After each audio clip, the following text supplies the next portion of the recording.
Okay, go ahead, Okay. Dmitry. Yeah. Hello, everyone. So today I want to talk about the covariant gradient descent. Uh, so yeah, let's begin. Um, okay, wait a minute. Okay. So what we want to do in general with any uh, task of training or optimizing, we want to find some optimal parameters. How we do that? We use gradient descent.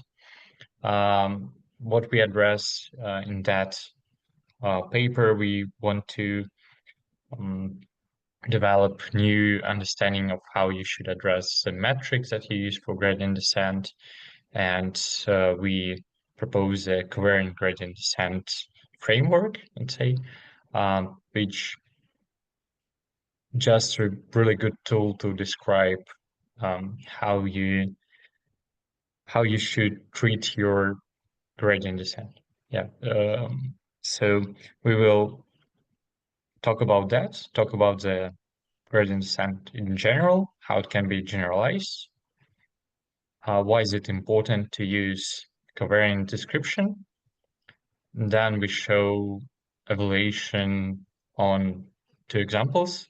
That's a pretty simple Rosenberg function, which is just multidimensional loss function that we find an optimum. And we show the neural network training on multiplication regression. We also use unconstrained neural network for the training, which we will describe later, but I will mainly refer to previous works of Vitaly. So, yeah, let's begin. So first, we start with definitions. Our neural network is defined through sets of, first of all, data set. Um, we have then X. Um, so talking about data sets, sorry, it's usually you will think about that as uh, some objects from real life, right? But converted to numbers, so that's usually a real valued data set. Um, it includes both input and output data, but it may not. It's also really depends on the tasks that you're trying to solve. Then you have your non-trainable space with neurons. So usually you have neural network uh,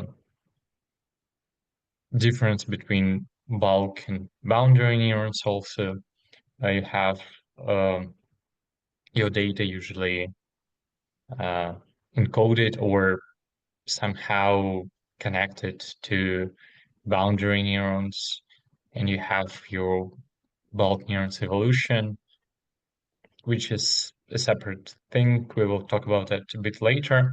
And then you have trainable space, which is usually represented by weight or weight matrix. And here we define that as general as possible. So we have just uh, we don't have any restrictions or on connections that we might have in our system. So we just have set uh, these three sets that interact with different types of interactions. So we're going to talk about the ways they interact between themselves. But usually the standard task is that we have some data set, it updates, it iterates. You may have some iteration over data set, you may not. You do that, you sample from the data, you're trying to um, feed your neural network to do a certain task through training a set of Q here. Yeah, and this dynamics, oh, sorry, um, described through this. So boundary dynamics, it connects data set that you want to use to your neural network. So you have an encoder that is a mapping from data set D to neuron space X, and you have decoder, right? So, somewhat of a inverse mapping, but might be not, right? Um, and as I said before, you have usually some rule how you iterate over a data set. You might treat it via batches, you might go over the whole data set.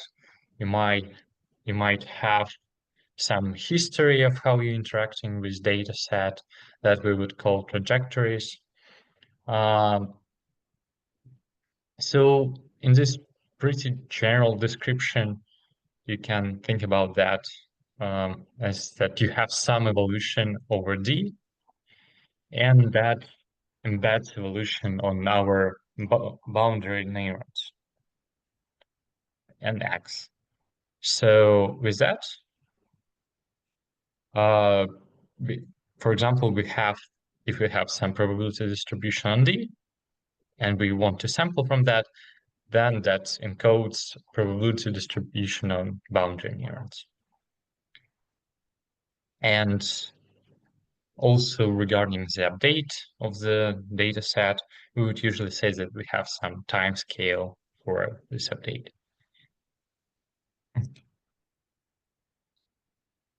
Okay, then we have our activation dynamics. So after we embedded our data set on neurons, we want them interacting somehow. We want to start the evolution.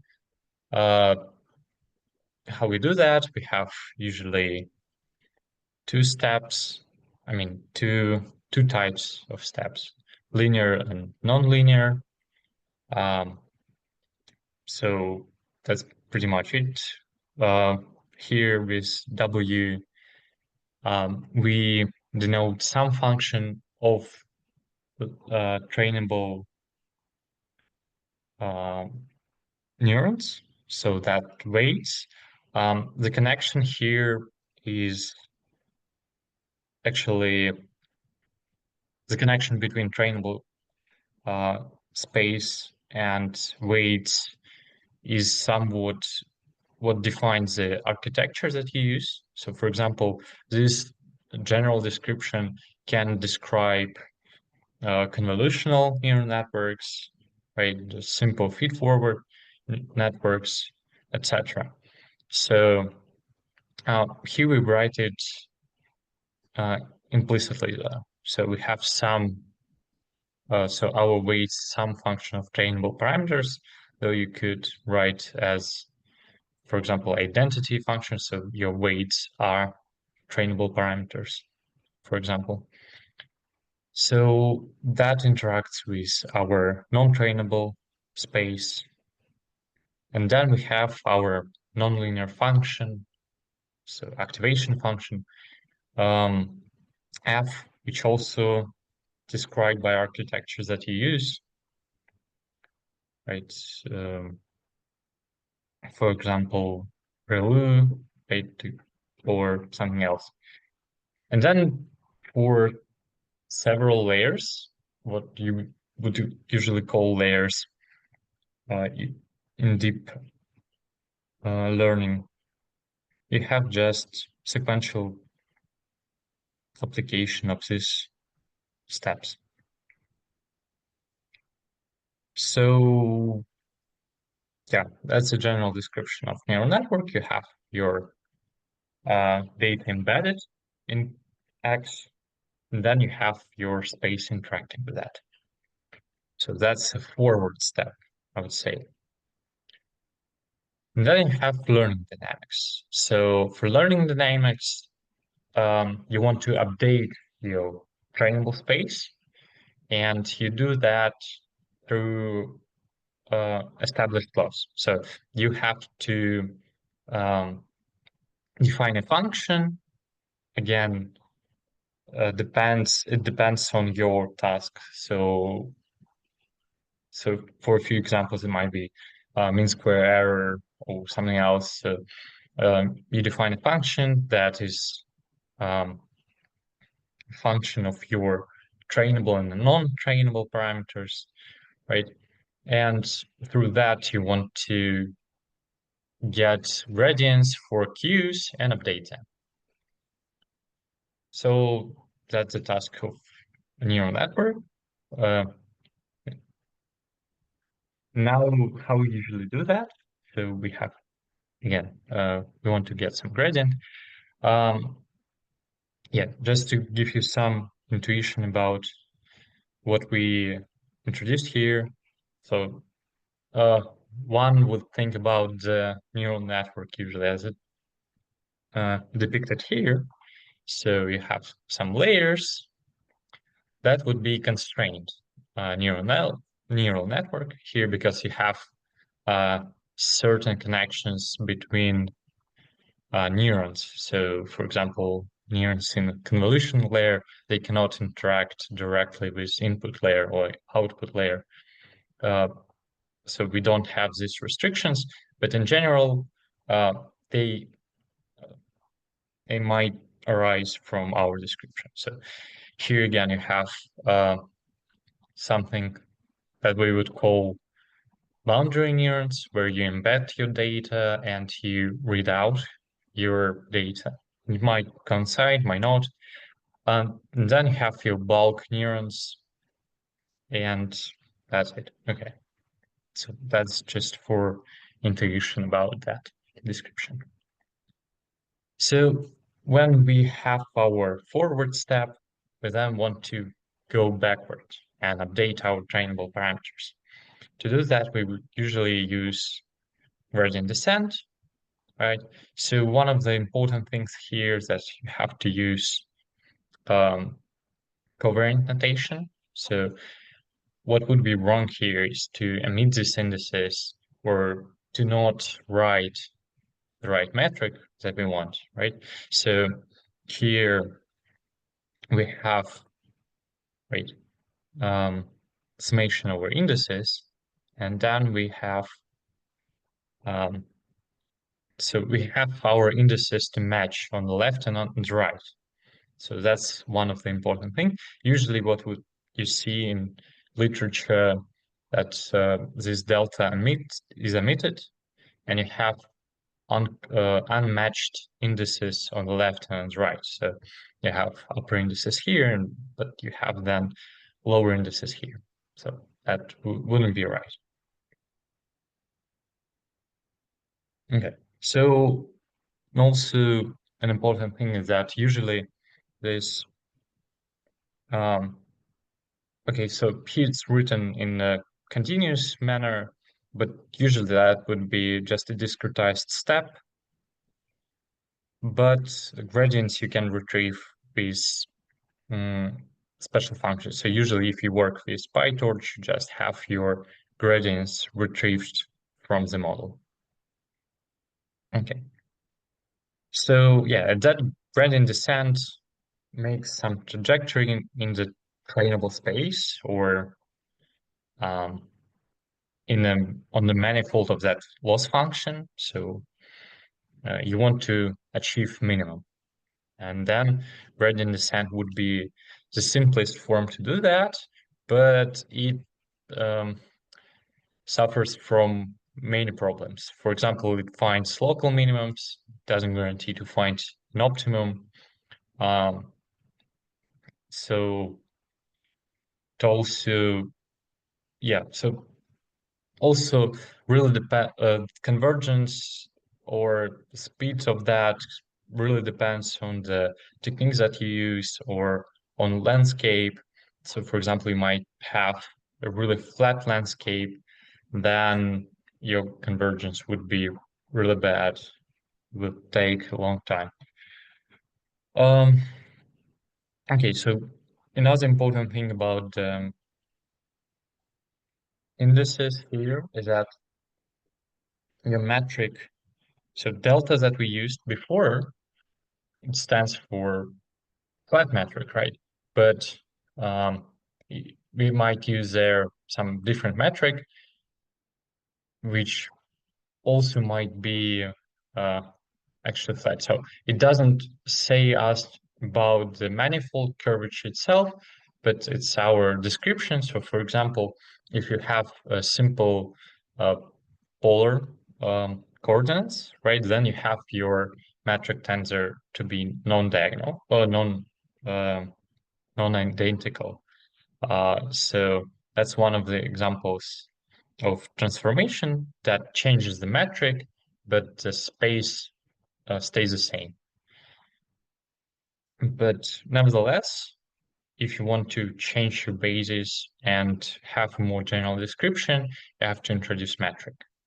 So for example, if you just have coordinate transformation from q's to q tilde, then you have your multiplier here, then you have your metric here. Okay, so then the more general covariant form of gradient descent would be this one, where you have still your q dot, an update that usually discretized, and then you have your gradient coupled with metric, and actually here it's written with some multiplier, but it usually might be omitted, but yeah, it stands for learning rate. Okay, might be omitted in metric. Okay, so that's inverse metric tensor. Also important thing that we will address later, that you might have a definition for a metric, but here you have to use inverse metric tensor. So, and we will do that. So this is a description for a more general case where you have flat parameters, you have curved parameter space, and that enables us actually to experiment with the parameters of that metric or the choice of the metric, and we will do that. Okay, but before that, actually, we want to look on the right and see if we can use more general information about the gradient than just the instant update of it. So therefore, we would rather go to a more general approach where we have some tensor metric and some function f. So okay, they should be also functions of q. Yeah, sorry about that. For example, if you want to retrieve this one, you just put gradient to be the function, and you might just put delta to be a metric. Then you retrieve your Sorry, standard Dmitry, gradient. they don't have to be functions of Q. They are not functions of Q. They are functions of moments of gradients, but they're not explicit functions of Q. Both f and not explicitly, yes. they are not functions of Q. So they cannot write it f as a function of Q. It's not.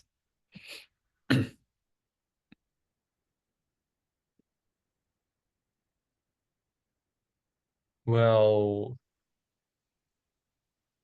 no, I do believe that they can be written as functions of Q, actually.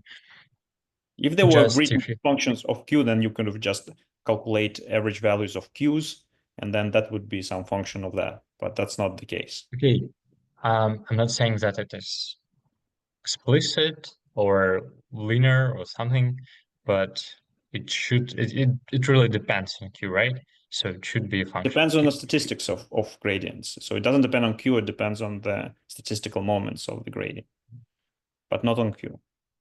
Well, actually, in this form, we don't have statistics yet, right? So We haven't if defined them, but I think that's what yeah, you're we getting. haven't defined them, but So at the point, so if you have your Q's fixed, you still can calculate gradient, right? And that would be a function of the point where you calculate the gradient, right?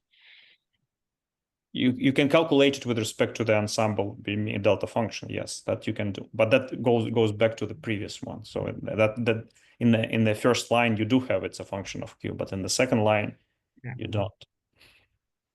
Maybe what you're saying, when the second line reduces to the first line, then you do have this dependence. Yes. But if you want to move to the second line from the first line, then it's more general, and then there is no Yes, explicit. it is more general, yes. And But you don't have, and there you don't have. So F is not a function of Q. You cannot like plug in different Qs and get different Fs. Unless you are reducing the first yeah, equation. well, then it depends on your definition of F, right? So in this general form, okay, we cannot say that, but it really depends of on your choice, right? If you want F to be a function of Q, then you want to go back to the first equation. I think that's, and then there's no Well, it statistics. might be some different form, but I don't know, I see what you're saying, but I really So writing here F as a function of Q would be wrong, but writing it F as a function of T is correct. And then telling you what this function of T is. It's function of trajectories of Q, yes, but not of Q. yes, So you yes, can write it as a yes. functional of Q of T. That you can do, but not as a function of Q. Okay, well, that depends on your definition. I just see like any function and functional as mapping from one space to another, right? So in this description, that doesn't matter to me whether you have function of or functional dependency. So okay, well, for me they are the same. If you write projectors here or have T, but okay, yeah, I see your point. Thank you. Okay, yeah. So, yeah, as we said, it might be general, like generally, it's also your choice what to put here for a metric and for the F. And we will play around with that. So you can put different functions there. But before that, let's talk about statistical moments. So usually in neural network, um, or as we thought previously of a data set, is a some um, iteration process over set of objects or something that then you have your statistical approach, and you only have information for some sample from data distribution. You don't have the access to the whole data points, for example. So then you want to somehow estimate average uh, features of your trainable of your training dynamics, right? So for that we use exponential averaging, where you have your window function in this form, have your function, then in this triangle brackets we write average till the moment t. And why we use exponential form? Because it has a very pretty form for its update. So if you want to have an update, you can just plug in previous values and retrieve your update rule for the next time, right? So then you just compute this dot for average moment and update this. And numerically, we're going to use that. So numerically, we compute update on each step and apply that. So for discrete time, as in numerics, it would be seen as the following. So we have in general form equation number 7. Sorry, it can be seen this as log. You have some term ft,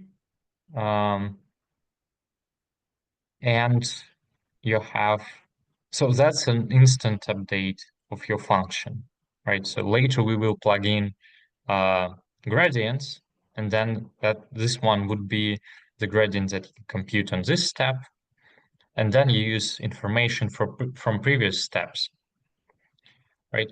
So the idea here is that we don't just use the information that we have for this step, but we have some memory about previous steps. And we have our tau as some balancing function, which one we want to use more. We want to stick more to the previous history, or we want to update locally more and somehow adjust ourselves at the place. So that's one parameter to play around. Okay, then when you have this function, what are the examples of values that you can use? This is a moment of your gradient, so defined as this.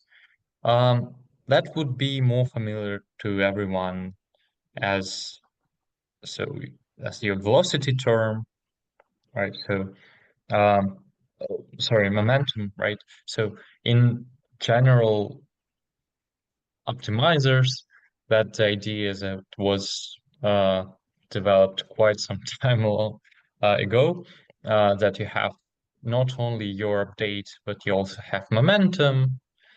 That's a big history that we also reviewed in the paper. So that goes that you want to use more information about previous gradients. And going further, you might want to use more information about like arbitrary momentum, actually. Um, so we will use in our evaluations only these two, where we store in the first moment gradients, and in the second moment we store our tensor of gradients, defined like this. What is also important to note is that in our definition, when we want to define metric, we don't usually have any information about the true manifold that describes our trainable training procedure, right? So, for example, if you have this picture, you don't usually have the information about how the manifold looks like beforehand, right? So the idea here that you just follow, so the idea in regular gradient descent would be that you just follow your gradient to the lower point, to the lower loss function, but you explore almost nothing. Like you stick to the plan that your metric is flat, and you just go somewhere, right? So it doesn't use any information about the manifold. We don't have that information beforehand, but we actually, if you think about that, as we go, we accumulate information of what we saw, and we can use that information in future.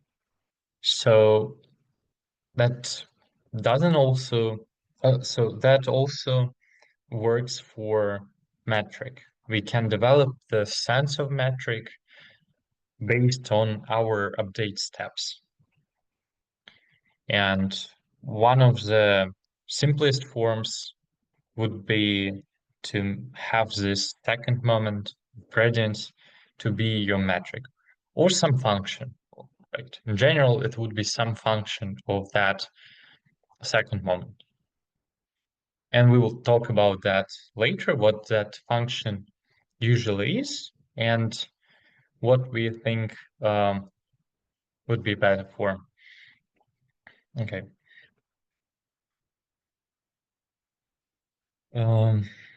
So that's the definition for our moments. And then a simple example would be the following. So for F, we plug in just our first moment. So that's an average gradient values. And for the metric tensor, we would okay. So for the metric tensor, one of the simplest forms that you can use is, first of all, on the diagonals of your second moment, because that's less computationally costly. So we have you store just diagonal elements, for example, and then you have some function based on that. We'll talk about that later. What is the typical functions capital G here? Right. So that's how it looks. So, for example, if you have your atom, it would have some form of that. And so we explore that when we have a reduction from the general proposed form written as here. So for short, CGD. You can reduce that to optimizers, to most popular optimizers.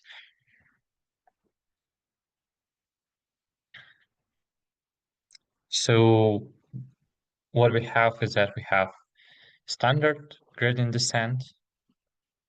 So that, again, your metric function is identity. So you have just Kronecker delta function for a metric. Then you have, for more advanced optimizers such as Adam, they use square root of x, plus they use epsilon regularization. So let's first talk about that. As we saw, this is a metric function, but we want to use inverse metric. So inverse metric would mean that that square root will go in the denominator, and then if you have access to be around zero, it will introduce instabilities and numerical errors because we have division by zero. So that's why we have epsilon. Not only for that, going ahead, but that was one of the motivations to have epsilon here. Then let's talk about taus. So tau is, let me remind you, is the degree of how do we accumulate previous information or we update initially. So I personally prefer this form 7. So you can see that if you have high tau, right, so that will go to 0. So you almost don't use new information about your function. And you highly rely on this term and the other way around. So if you have tau goes to 0, then you have then you use mostly this first term, and you almost don't have the second one. So no memory here. Okay. So that means that if you have your tau to be 0, you have no memory. So stochastic gradient descent actually works in that limit. So we write here like limits to 0. And Adam works that it has history. So sorry. Yeah. So Adam works in such way that it has tau for first moment and the second moment to be greater than 0, and it accumulates the history. But it also can be changed, right? So usual values for that in standard Adam, for example, in PyTorch, the standard values are Oh, actually, they're written with another one. Don't remember if I write it here. Oh, yeah, sorry. Yeah, so sorry about that. Yeah, so usually actually Adam has another values defined for their implementation. So Adam usually has beta, which is defined as one of the terms. So that would be this one. Sorry. So that's tau over 1 plus tau. And usually Adam has beta more than 0.9. So that's pretty huge taus. Yeah, and we also investigated what would be typical values of them if you have your optimization over hyperparameters. Okay. So now going into numerical experiments. As I told, we tried two functions mainly. So we have Rosenberg function that kind of typical benchmark for optimization problems introduced in the paper by Rosenberg. It might be multidimensional, but here for visual aid, we use two-dimensional case, and we then try neural network for multiplication regression. We're trying to learn how to multiply numbers, so using a small neural network. And we compare our method to stochastic gradient descent, MS prop, and Adam. And also, as I mentioned before, we might use on the diagonal parts of our metric or the full metric. And the metric form that we will evaluate here is going to be of this form. So that's epsilon times identity rate plus our metric, second moment. So that's the metric. That's the metric tensor, some regularization plus second moment into the power a. So that resembles the Adam form. So if you look here, it has a regularization plus x to the power 1 over 2, right? And then we will, so counting parameters here, we have epsilon a, we have tau 1, tau 2, as we're going to use first two moments. And then we also have learning rate. So we're going to optimize these parameters to compare algorithms on their best. So first, just to give some visual aid, this is how the Rosenberg function defines the 2D case. We have trajectories.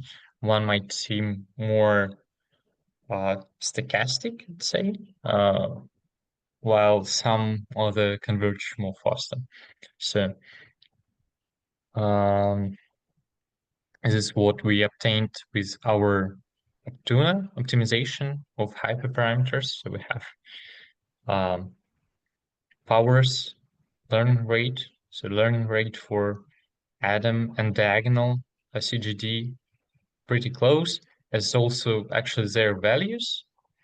And that indicates that actually Adam has a pretty good, I would say, picked form of the equation, because the description that they have in Adam, it doesn't have any covariant right description, let's say. But with more general approach, as we introduced, it seems to be really close to the true form that is needed. So we found that these parameters for diagonal CGD perform better on this simple task. And we also use our full CGD, where we don't use only diagonal parts, but we also have information for cross coordinate gradient. So that's really intuitive, that it contains more information about the space. Therefore, it should be more useful for our optimization algorithm. And it is indeed more helpful. So this full CGD obtains the much lower loss than Adam in green and this diagonal part of CGD in red. But still they behave really close to each other, Adam and diagonal CGD. That's one of the points.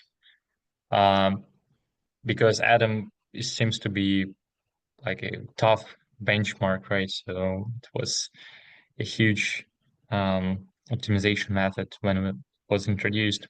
But by adjusting power low a bit, adjusting this time scales, you can perform better. Then the second task was this multiplication regression. For that, we used our unconstrained neural network, where we have 5 layers and 23 neurons in total, where we have 2 for input. So that's 2 values that we want to multiply, and 1 for output. That's the value of the answer. And we used our hyperbolic tangents for activation function. So we also developed, we also found hyperparameters with Aptuna for this one. We also saw that CGD performs better. Okay, while it would be, again, intuitive to see that full CGD performs better because it takes more time to compute that metric function, we still see that diagonal part of CGD, which is computational, is the same as Adam, performs also better. So by adjusting the power and adjusting this time scale of how much information you want to keep about your previous steps, you can achieve more, well, less loss function value. So that's, I guess, would constitute one of the key features that we found. So to sum up, what we have is that you want to use your covariant description, and it can be used for most of the optimizers that we saw. And while, of course, all diagonal elements, they speed up your convergence, you still can use just diagonal parts and adjust your power law and time scales and have better performance than Adam. So that's it. And for future work, I think we would address how you can treat this second moment for more dimensional tasks, and is it going to be useful there? So that's it. Thank you for your attention. Thank you, Dmitry. All right. Are there any questions, comments?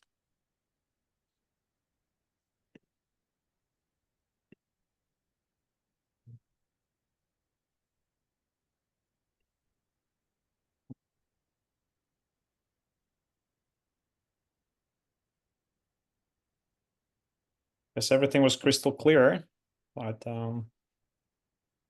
thanks, Dmitry. And if there are no questions, or if you have questions, you can post it into the Telegram chat, but group chat. Sure, I'll be happy to answer. Yeah, I'll see everyone next week. Thank you. Thanks, Dmitry. Thank you.